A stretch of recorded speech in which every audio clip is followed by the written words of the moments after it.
Looking to buy. All right, so you're ready to either upsize or downsize, whatever it is, it's time for a new home. So I'm gonna go through a very simplified version of the home buying process as the buyer and what you guys need to do. And then it'll make the process as smooth as possible. And hopefully I can educate and empower you to take any of the anxiety out of it, or just a little bit. And then it'll give you the confidence to reach out. So first, how much house can you afford? How much house do you want? So you want to calculate your debt to income ratio.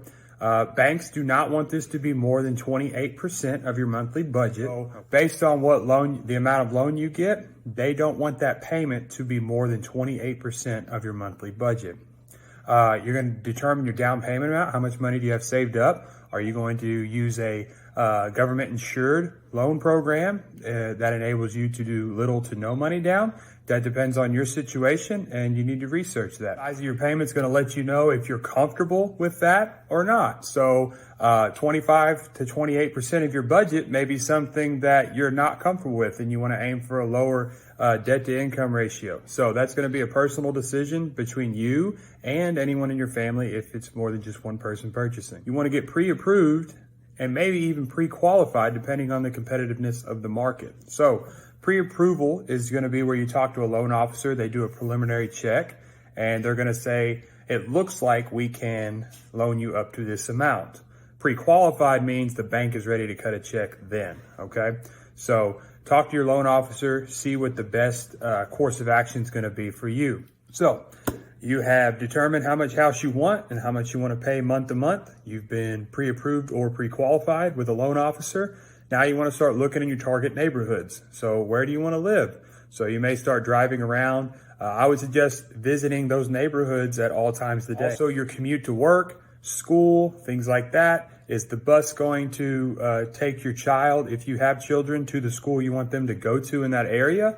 And also, are you going to be increasing or decreasing your commute? Also, is that house going to be near entertainment and shopping you like to do? Is it going to be in the country if you like to be there? So think about those things as you pick your target neighborhood. Now, once you've gone through how much house you want and can afford month to month, been pre-approved, and kind of know whereabouts you want to move, now would be the time you want to contact your realtor. Now, why wouldn't I? If you've done a little bit of homework yourself, then you're going to be able to move quicker and faster with your realtor. My job as a realtor is to educate and empower you. So I want to educate you, my client and customers, to do these things. So that way, when you reach out to me, we can have the best experience possible. Now, if you're confused on any of these things, please reach out to me now. I do not care to go through these things and walk you through that process. Then we can start trying to find some houses. Next, you're going to need to have your documentation and be prepared. So you're going to want that pre-approval or pre-qualified letter from the bank that says, yes, you are lendable and we are ready to give you the money. You're going to want that for an offer because we don't want to waste the time of the sellers by submitting offers not knowing if you're lendable or not to the bank. Next, you find your dream house. Now it's time to make the offer. So we go make the offer. We're going to go through typically an inspection period if the offer is accepted, and you're going to have about 10 days for all the inspections to take place and for us to tell the sellers what we'd like fixed in order to complete the sales contract. Also, you're going to need to put 1 to 3% down as earnest money, meaning that it's a serious offer. So you're putting money on the table that they're going to keep as a deposit if we were to default on our end of the contract. We have inspections and contingencies with those inspections that are going to allow you to get your earnest money back if the sellers end up defaulting or the contract just can't be completed due to disagreement. At this point, you would conduct an appraisal. We'd have the inspections. This is going to be about a 10-day period. And then there's some other optional inspections that can be done. We'll talk about that in more detail once you start working with me. But essentially, there's going to be a period where the bank's going to make sure that the house is worth at least what you're offering, if not more. And then they're going to have an inspection to make sure the house is in good standing condition.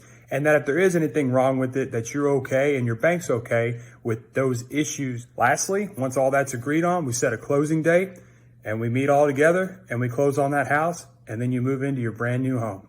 Hopefully this information helps you guys out, because what I want to do is take the anxiety out so you could reach out. We'll work with you guys and get this home buying process done quickly and smoothly.